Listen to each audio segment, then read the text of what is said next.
دافع البلاء والوباء والقحط والمرض والألم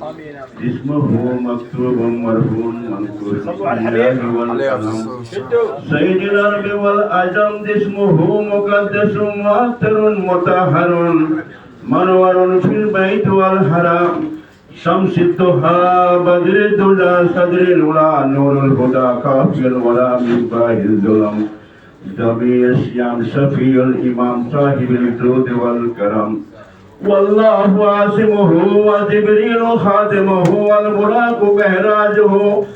صبره وسدرة المنتهى مقامك وقوسين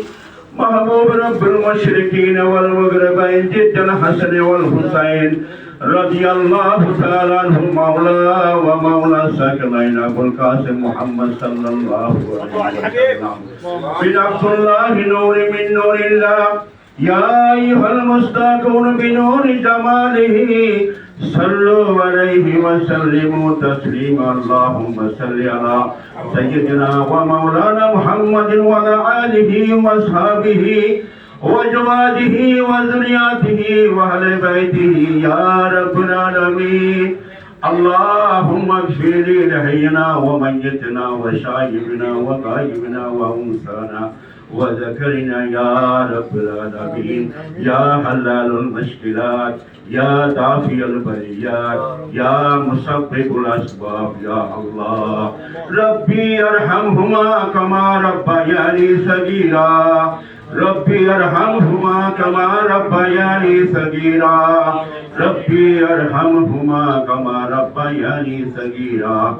الله لا اله الا هو الحي القيوم الله لا اله الا هو الحي القيوم يا الله يا رحمن يا رحيم يا مالك يا قدوس يا سلام يا مؤمن يا مهيمن يا عزيز يا عزيز يا عزيز يا عزيز يا جبار يا متكبر يا رب العالمين يا